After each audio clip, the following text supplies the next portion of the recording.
viewers. Welcome to 3Oul 3Isters. I am Akol Rachel, standing in for Jamila Oluka, who is not here physically, but with this, she's here on the seat. And I'm not alone in the studio. I have a guest here that I would like to introduce before you. She can tell you best about herself. And we are here to run a very good program today that I need everybody to be alert. Madam, please, can you introduce yourself to the viewers? Hello viewers, I'm Senior Superintendent of Police, Kushemererwa, and I'm the Child and Family Protection Officer for Kampala Metropolitan Police. Wow, yes, thank you, Carol. When I look at you, I get so much like inspired. I see the stars. I usually see the police, you know, the many stars that you have, the more.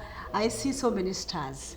I would like to know, please, can you share with us more about yourself, how you got inspired to go to police, and especially the department that you are in?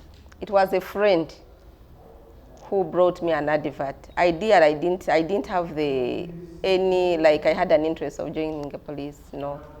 It was a friend who brought me an advert and encouraged me to apply.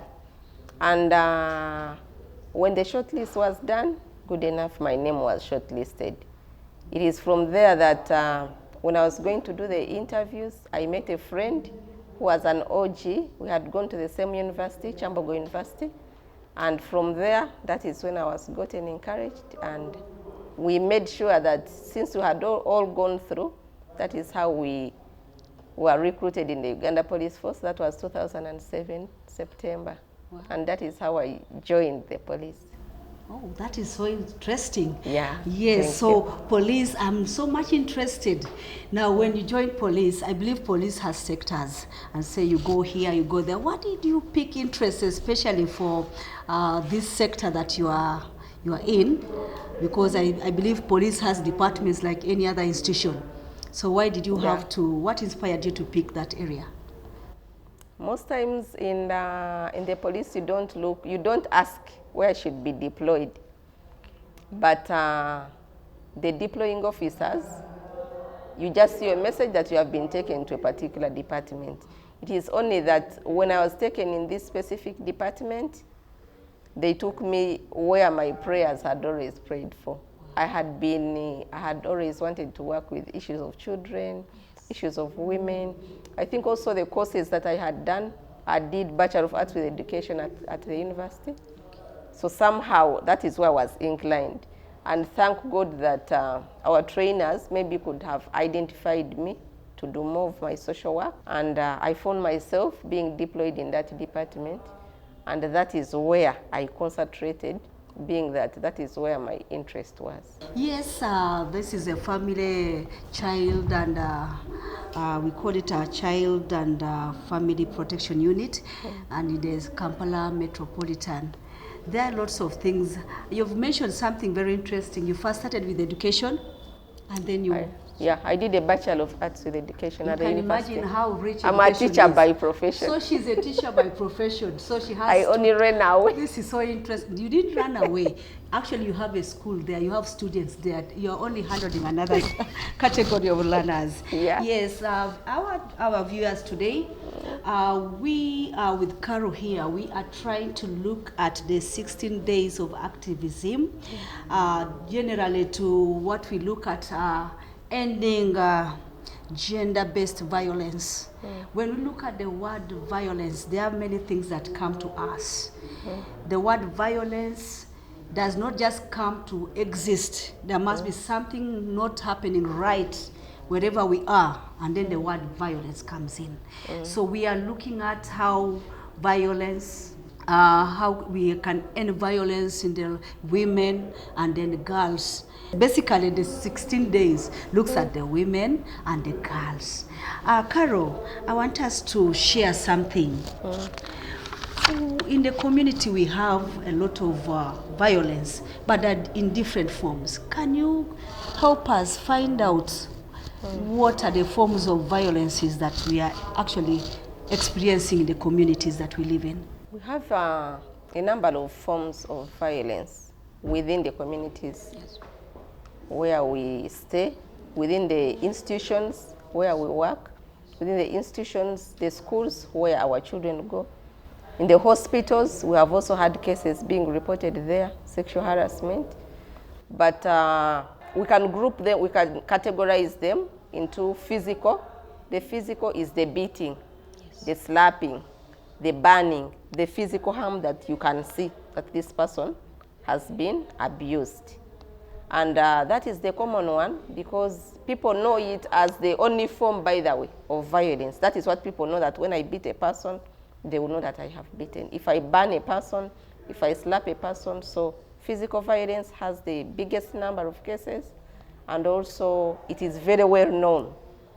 So because people have known that that is the type of violence, which a person can even come to the police and report and will be seen, now there are other forms that they resort to. For example, the psychological form of violence, the rusirika.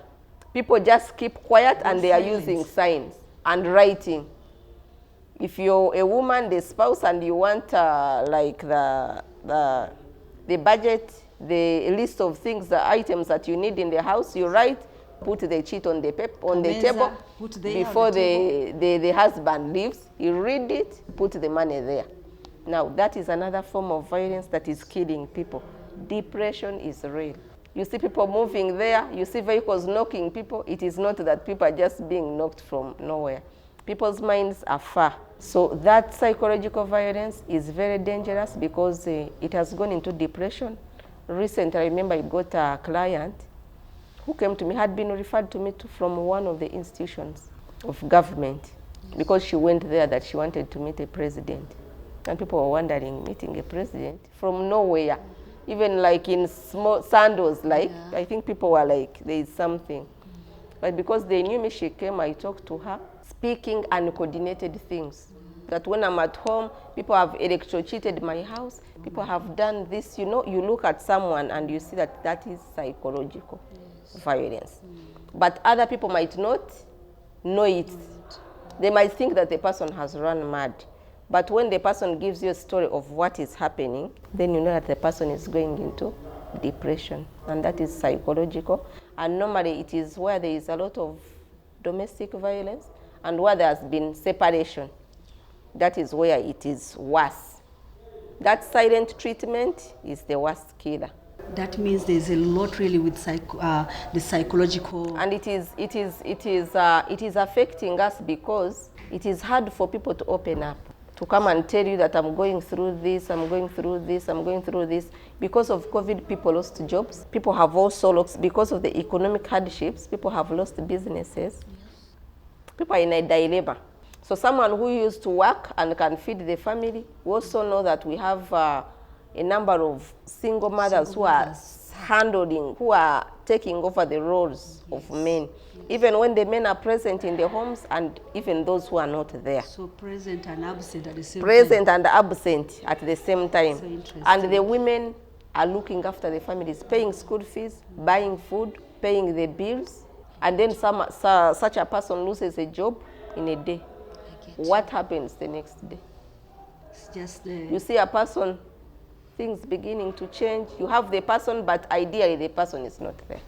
So these are the people you find communicating alone. You find somebody is alone, absolutely. in the dialogue alone and says, let it be like this. A lot is going on. For sure, mental is a very key aspect that we need to look at. Yes. When the brain is damaged, these are the impacts that now, these are like... and those are some of, that is where we are getting cases of murder, where women have murdered men. Because of that accumulated anger, the person has always been abused and keeps quiet. Been abused and keeps quiet. Emotions. And even they take it to children, to the people they stay with. Yes, they take you back home, they bring you, you kunova, you come back, you sit there because you have no way out, you keep there. But so in the end, because of that accumulated anger, it comes like once, gets something, hits the person is normal. Yes, Carol, thank you so much. Do you still have a lot? I've just got the two, psychological And then I think you found And emotional. And emotional. So there are other forms, I believe. Yes, which we are have a little bit silent, but they are those economic forms, violence. yes. We have women who have gone to school and the spouses have denied them from working because they're going to be taken by men, or they will go in for infidelity. Yes. But we also have those ones who have just refused them to work. That me, I married, I wanted a woman to take care of me. We have those ones who have worked for properties. You work, you have your money, you contribute money with your husband to buy property. Your name will never appear anywhere as a buyer. You witness, do you own that property or you don't own the property? You don't own it. We have people who have contributed, worked with their spouses, both a woman and a man. They buy property. And you think that maybe school fees will be covered by, let's say, rentals or shops or something. But in the end, you're not entitled to anything. You can even have your child sit at home being chased when someone is collecting money from the project that you did what? You contributed together, thinking that it is a family thing to help. So that is economic violence. You wake up one day, you go to work, someone is owning your ATM. When Saturday comes, you hand over. Or you hand over the ATM, it is the other person to do what? To collect the money. There is madam telling you.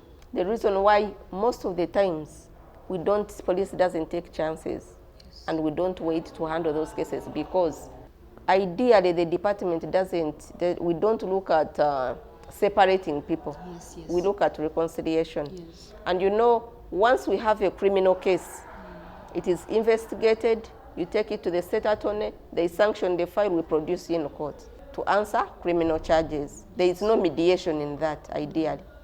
But when we prefer civil cases in the family court, you go for mediation. Because most of the cases that we get on economic is, I contributed money. We have had cases where, especially women, you find a man staying at the family land. Yes. Because he has been given a part to construct and do something. Remember, you don't own that one.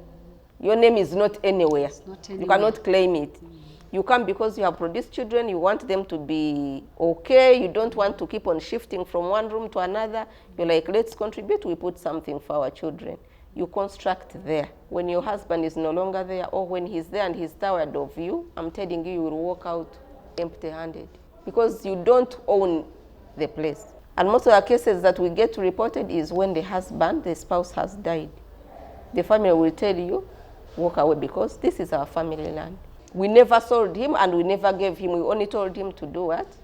Now that he's no more, leave the children here and for you, you do what? So where a person has contributed, police cannot determine how much you contributed. Yes. Sometimes people don't have even a receipt. You know, you get money, you give your husband, trusting. But even can you ask that today I've given you 100,000, bring the receipt of 100. Practically it's impossible. Or I will go and buy 10 bags of cement. You bring for me the receipt of 10 bags of cement.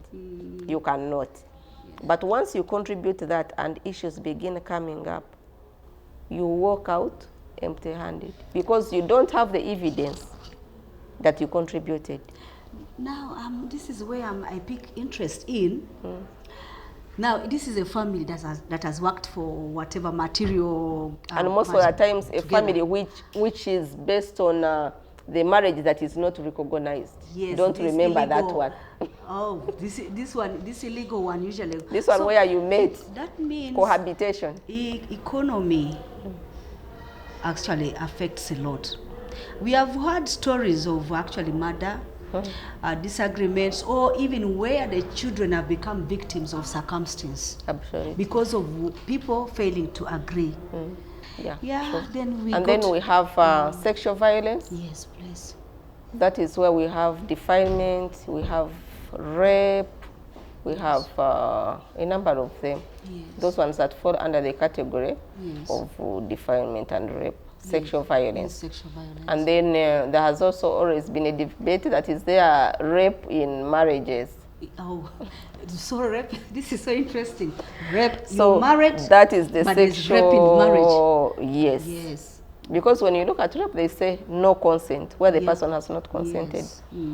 And then we would say that when the spouse has not consented, ideally that one would be what? But this is so interesting. Do you receive such cases and somebody comes? Yes, but we have got, especially on the side of the ladies, Yes. where they are forced.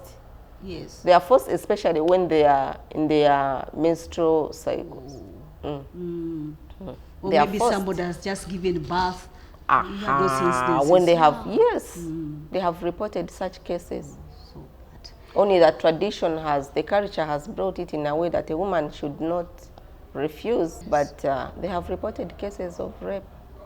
Of course, it's not right. I think it's not Yes, very right. then we have sexual harassment. Yes. That is the sexual violence, and then we have harmful traditional practices like female genital mutilation. Yes. Yes, those are some of the forms Okay. of violence. You've talked about sexual harassment or violence. Let us start with home. Home, we have siblings going in for one another. Maybe the maid, incest. The maid that you brought, or the houseboy, we call them, but these days you don't call them managers. The managers, that's a polite way. Help us, yes. Those are also other forms that people, I think, need to look at. Yes. What usually happens when this sexual harassment comes in? Do these people come out or come up and do you receive them from your place where a child has come, doesn't tell the parent, but comes and tells you that, you know what, my brother has done this to me, or a maid? For cases of incest? Yes, or incest, or even because sexual harassment is so yes. much at the workplaces. The workplaces. But in homes, yes, we have incest. Yes. Most of the times it is hard for you to, unless if it has resulted into pregnancy. Yes. Or because it happens between relatives. Relatives, yes. But we have had some of the cases. Yes. We have had cases where a child produced with a father. That one I don't even want to talk about it. Because it reminds me a lot around that case. Yes. We have had cases, but there are many, where fathers have slept with their own children and even produced. And wonder which name the father will be called. A grandfather and a father at the same time. Grandfather, confusion. Now, one of the challenges of the cases of incest, you see here, we are very busy. We wake up at very early in the morning, you go to work. Yes. Late in the evening, you come back when children have maybe slept. And during the holidays, what I've seen with Ugandans or Africans, we don't want the burden. We want this good life. Like during holidays, send the children to the grandparents.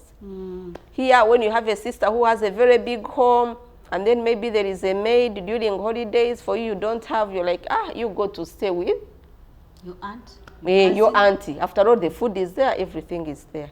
But what happens, my dear? If everyone knew, people would have their children. We have cases of incest between brothers. A brother sleeps with a sister. Same mother, same father.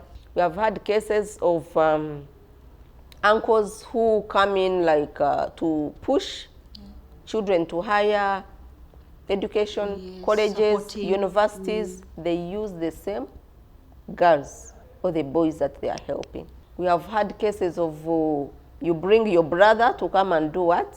You're helping him. You bring your brother to come and stay with you. Sleeps with a maid, sleeps with the cousin.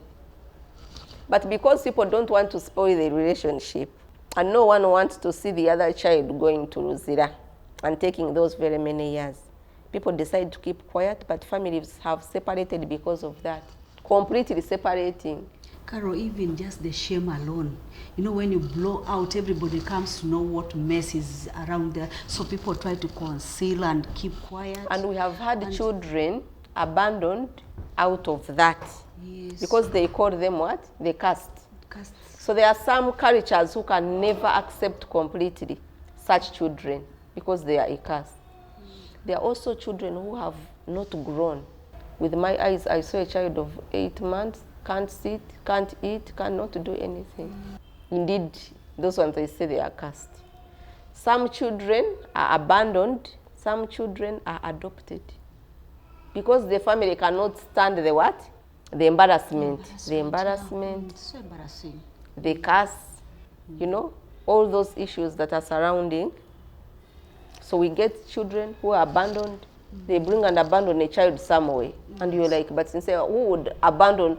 So most of the times, those children who are abandoned at people's gates, I tell them first to do investigations around that home. Yes. You'll find that either a maid used to work there and has brought back the child, or something has happened. Yes, Carol, we have looked at all these forms of violence, sexual violence, psychological, economic, and name them and the rest. Now, today we are specifically here to forge a way. We have 16 days of activism, and it is all geared towards ending violence onto the women and onto the girls. The viewers would wish to know what is the focus? What is the 16 days looking at in regard to these forms of violence? So during these 16 days of activism this year, for us as Uganda Police Force, we are focusing on the prevention and the response for cases of gender-based violence. On prevention, how? We want to engage the communities. We want to engage institutions, the schools, on ways how we can prevent gender-based violence. Before it happens, to give them some of the how it happens, and then if at all it is about to happen, what should they do to ensure that it doesn't do what? The prevention measures Yes. that we are giving to the community and to the schools. Then we are also looking at the response. If it has already happened, what should we do? Who are the stakeholders that are involved? Which organizations are there in the communities that have been dealing in these cases? But anyway, are there organizations there that have been working on these cases, or they are not there? How are we going to respond? Because police is not that it can be in everywhere. We have systems. We have the local councils. We have civil society organizations. We have schools. Yes. How are we teaming together? We have local government. How are we teaming together to see that we do what? We respond to these cases. Because one institution cannot fight gender-based violence, because the victims need several services that the police does not offer. So during these 16 days, we are going to focus, our focus is going to be the communities, but also the schools. But also, how are we giving the information, since we are not very many that we can reach each and every person? Because we want this information to go to each and every person. How is everyone, if I'm at my work at the Kampala Metropolitan, this woman who is in the market, this man who is riding a border, this taxi driver, how are they getting the information? Because you're not going to go and do a sensitization activity that today we are in Kororo and every person will be there. Not even all the students will be there, by the way, and the teachers. You are not going to go to Owino and we say that all the people are going to be there. We need the media. Yes. We need the media on board. Yes. If we are to fight violence against women and girls. People need to get the information as much as possible. Because if I say that among the prevention measures, we should do this. Even a person who has not attended the sensitization activity will have got the information, because watched and got the information. Yes. And we'll be able to prevent. We know that we have a toll-free which I can call when my neighbor is going through a lot. We know that there is this organization which I've been seeing, and I didn't know that they work on what? On these cases of gender-based violence. Yes. Now, people have been passing at Mawanda Road seeing CEDOVIP, Center for Domestic Violence Prevention, seeing raising voices, but they don't know what they do. Because actually, yet they have been doing a lot of work. These organizations exist. Yes. Just like you've, you know, when you're informed, you know the right thing to do and where to go. Exactly. And it's like these things are done by people who are deliberate, and not everybody picks interest in such unless if you have that will that you're ready to accept. Like I think raising voices is in schools. Very much. And there's a way how it communicates. I remember it very well. Those ones always call me. You know, these kids, they come and perform, you know. The clubs. Yes, yeah, the clubs, those clubs. Yes. They really impact because when you communicate directly to these learners, they pick out, yes, they laugh, but they pick out something. Yes. And you've mentioned something sensitive about media. With media, you can never go wrong because it catches, it reaches a wider scope than maybe when you do go to sensitize a given area. Yes, you can sensitize from here, but as you bring something onto the air, all the country, before you get to know all the country, different sections, and the language will be the same. I heard about this. Oh, I didn't know about this. I didn't know where to go.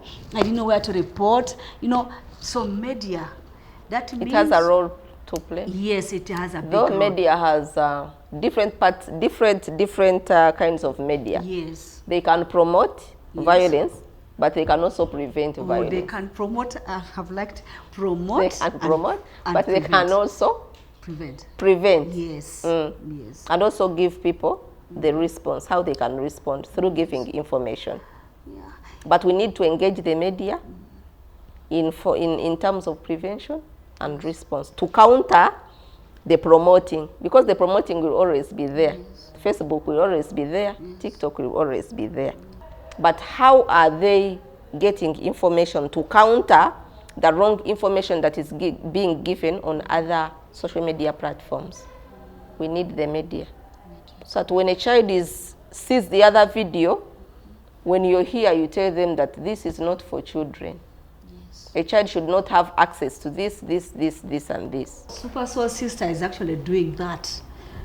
It goes an extra mile and enters every section because it invites the youth, it invites the police. That's why you're here today. It invites the teachers, and these are all the mouthpiece that it's Super Soul Sisters is using. Maybe it needs, I think, an extra mile where we can engage other stakeholders to come in. Like you mentioned about the first stakeholder, I would say, before even we begin saying violence outside this side, should be the family, inside the family. A smaller unit, then it comes out. When the family fails to solve, then you bring it outside. Where is the next? Before you run to police, I think there must be somebody, either LOC, right?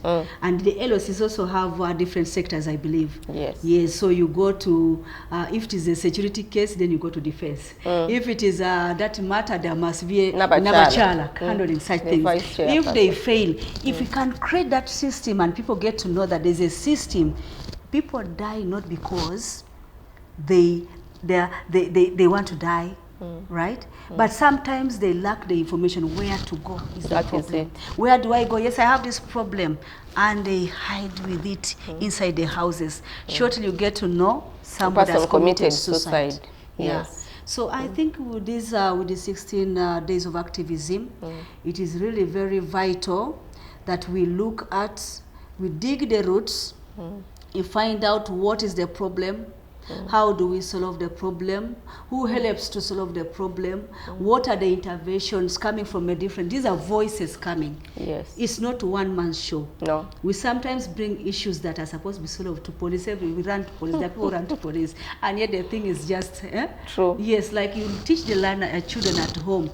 This one, you just solve it with a little... Some of these issues, it is your sister to solve them. Which are very simple issues. Yeah, it's a simple issue.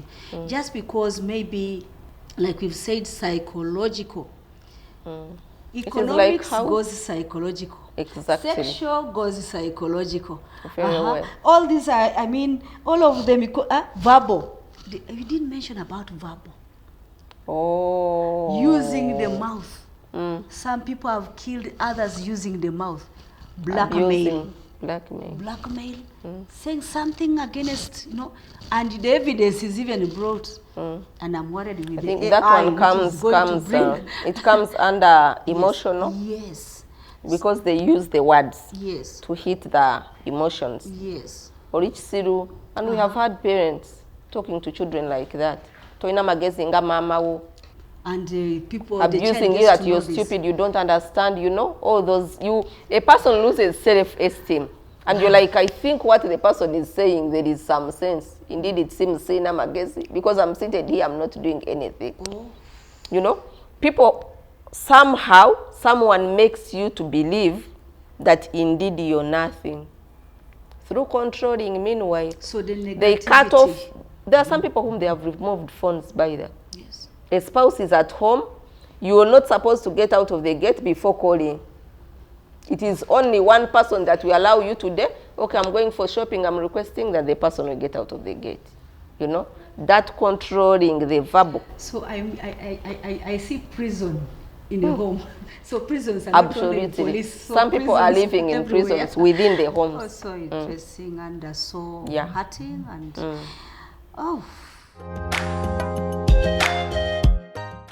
dear viewers, we would like to go for a short break, and when we come back shortly, we shall summarize about the program, looking at other things pertaining the 16 days of activism. Please keep tuned, don't touch the dial, and when we get back, we are going to have the hottest of the hottest to see what next about the 16 days of activism. Thank you so much.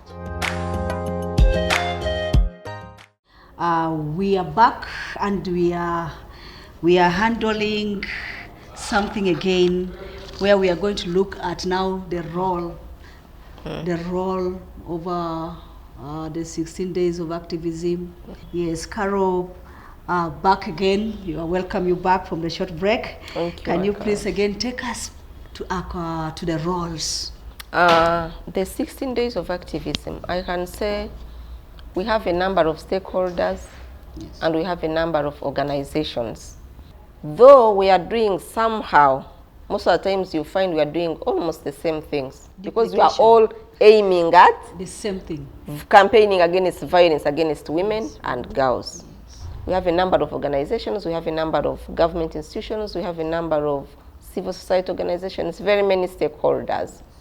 And it is this time that everyone is supposed to wake up in arms. And as I said before, it needs a holistic approach. It is not a one-man show.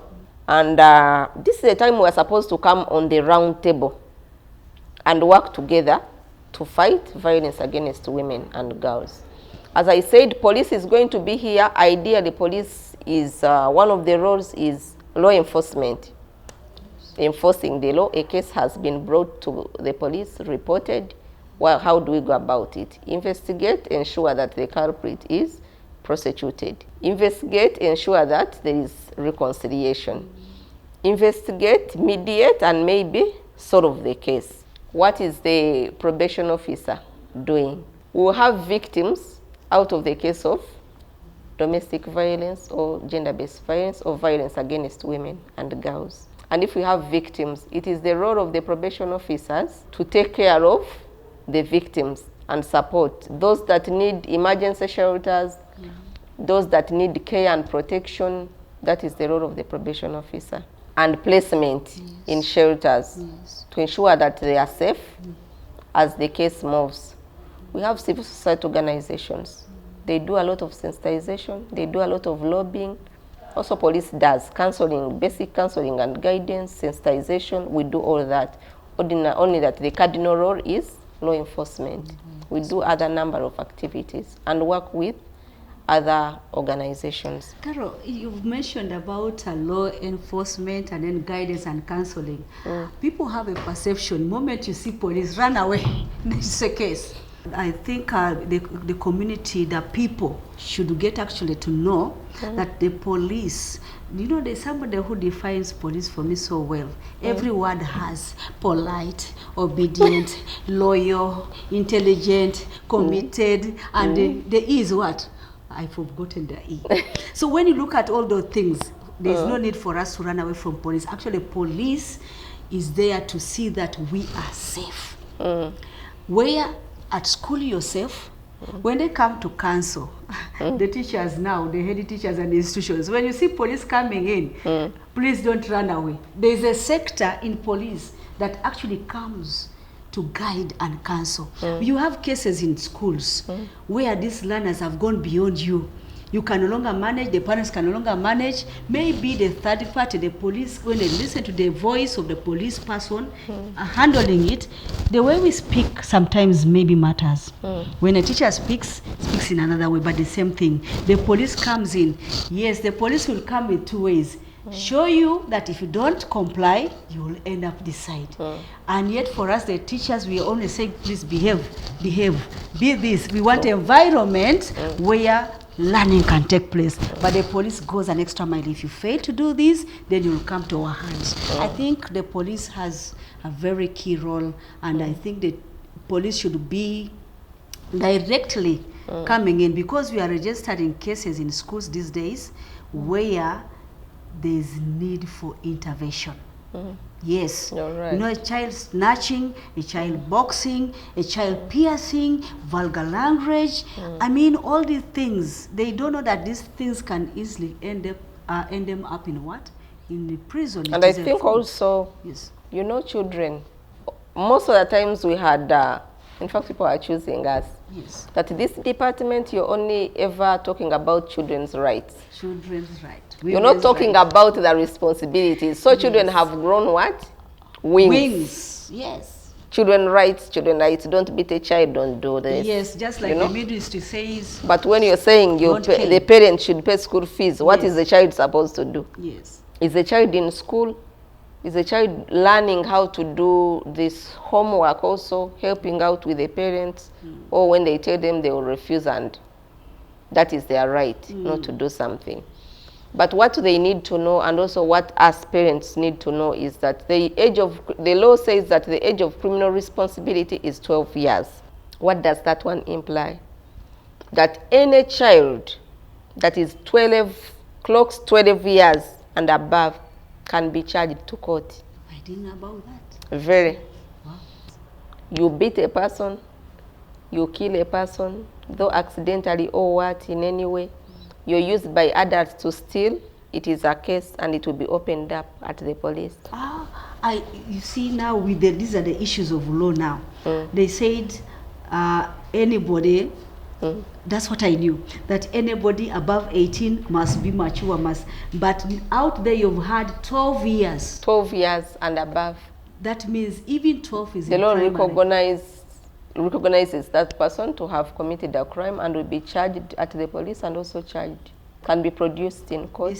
Only that the difference is they are produced in the children's court, children and family court, and then they go to the remand home for children, and then lastly at the rehabilitation center, those who have been convicted, the rehabilitation center for children. They don't mix them with the prisons for adults, but they are charged once they have committed crimes. Now, that is what children do not know. They think that once you are a child, you can do anything. Children's rights, children, it's my right to come late. But we have had... but these rights are regulated. Yes, now they are regulated. Please, the ongoing, the community, wherever, the and children. Even those ones who are below 12 years, it does not mean that they are left to commit crimes and just do away with it. No. The Children's Act shows the procedures, how such children who commit offenses and are below 12 years should be handled. And that is by the probation officer. They handle those children because sometimes they are at risk in those communities where they stay. The police cannot charge that one. And then... but you cannot leave the child in the community. Now, so for example, 10 years has stoned someone or assaulted someone in the process of playing. And then the other person dies or the other child dies. Do you leave such a child in the community? Of course, you don't leave Now that gives me another question. This child has committed, has killed. In fact, they and say you've that taken- children in conflict with the law, they are in conflict with the law. In conflict with the law. They have not murdered, but they are in conflict with the law. Now, if this child has killed, and you have secured this child and taken to the remand home, how about the family? Which age?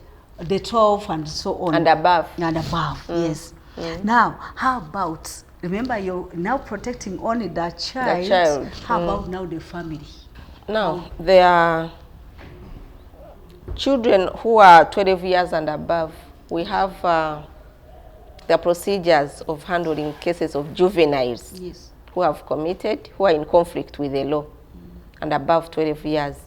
Those who have committed minor offenses, like assault, has stolen chicken, those ones, and are consenting, they have realized that they did what? They did wrong.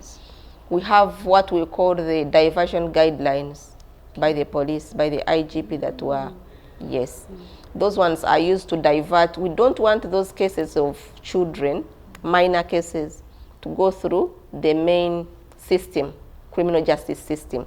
Like take them through the whole court procedure. No. If they have realized their mistake, we divert that case. Diverting is that they're not going to face court and what. You call parents, you call guardians. There is the guidelines, they show the committee which is supposed to sit. The people are supposed to sit, and then that case is resolved.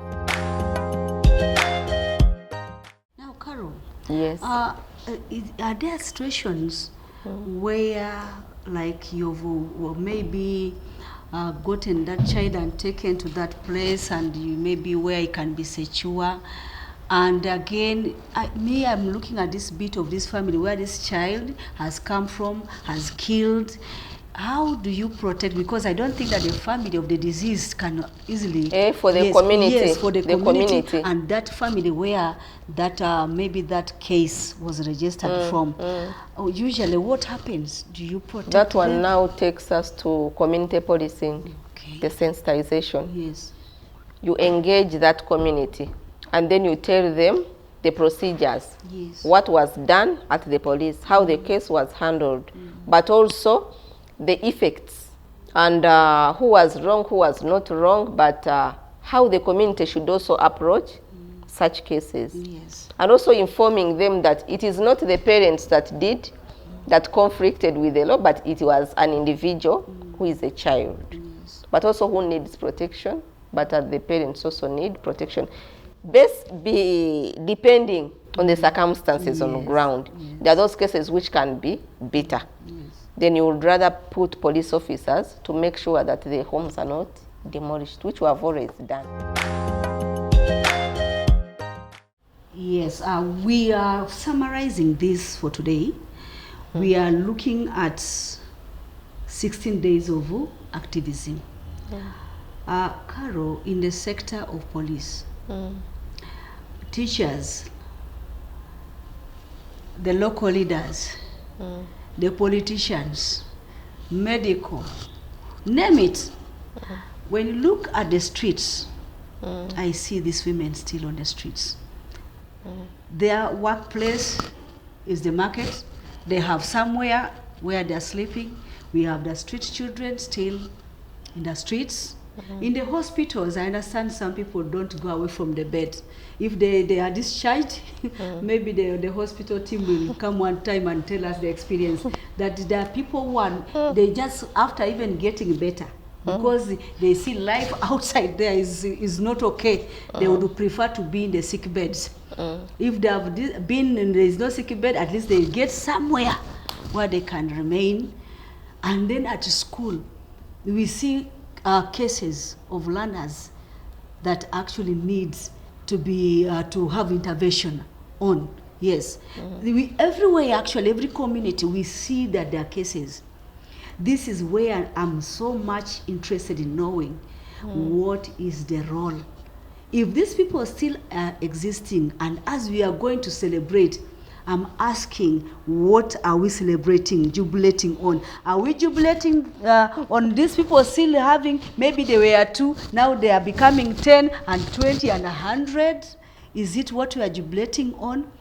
Or we are jubilating on and seeing that, oh, in this street they were 20, now they are 5. From 5, they are 0.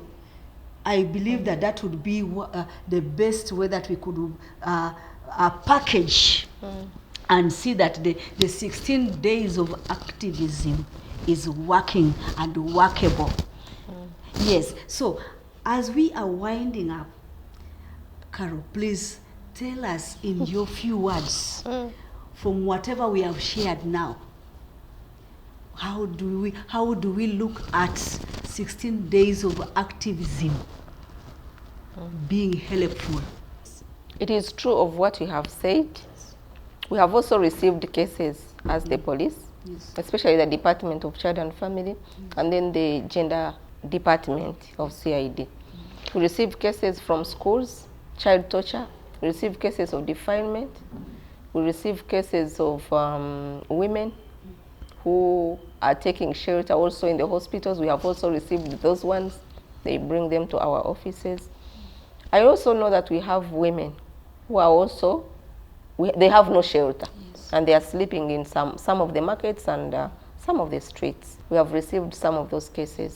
And I can also assure you that some organizations have come in to help. What I want to see in this 16 of activism, we are not celebrating because we have nothing to celebrate about. Yes. When we still have those cases, defilement, domestic violence, a woman is suffering somewhere with the children without shelter in this rain, there is nothing to celebrate about.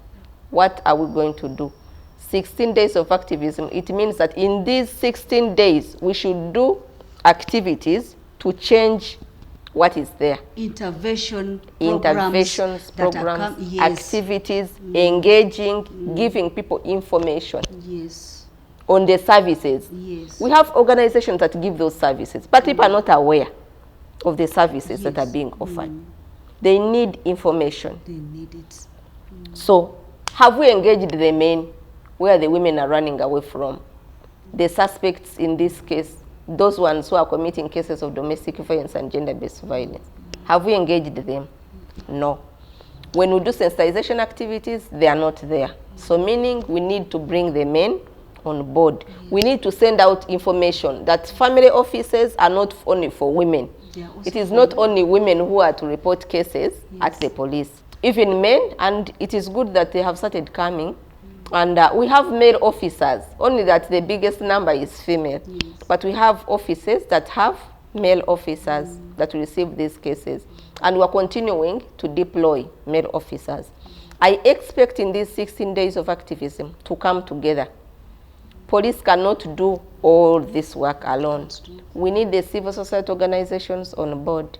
We need the government institutions that deal with issues of women and children on board. We need to see how do we tackle the schools issue. How do we help the women who are stranded? Have they registered their cases? Have the cases been worked on? Have they got justice? Those who are stranded, can they be transported back to their homes, maybe villages, where they can begin something and maybe take care of the children? There is nothing to celebrate about, but I hope that in these 16 days of activism, we are doing activities, we are doing sensitizations, to give people hope, to give them information that police receives cases, that we have this organization which does legal aid. We have FIDA. If you cannot afford a lawyer, you can go there and get assistance, be helped to register your case in court. We have this organization, CEDOVIP. I mentioned them because I work with them so much and raising voices. But however, I work with others, but these ones are so, we almost. So we know that there is raising voices that is working in the schools so much. Any case, they will be able to call you that here there is a case of this. Are people aware that there are toll-free lines that they can call even if you don't go to the police and report a case? That is what we are going, and that is how I wish to see the 16 days of activism of this year. Thank you so much. Thank you so much. I want to see the media giving people information that police does not only handle women, And it doesn't only give judgment. Exactly. Yes, and that we don't take sides. Yes, you don't take sides, but you're there to harmonize. And this is so interesting. Yes, I've picked out 2 things that we have to look at. The bit of coming up together to, instead of celebrating, let us see a way forward. Let us see the best approaches, practices, coming up as a team to see what has gone wrong, how can we solve it, how many people can we reach out. That's where we have to go. Then we can say we are celebrating. Ladies and gentlemen, today we have been so privileged that we are handling the 16 days of activism. We are ending it for now, but next week we are catching up and we are going to discuss more about the 16 days of activism. Please continue watching Super Soul Sisters for these programs and you'll never regret. Thank you so much.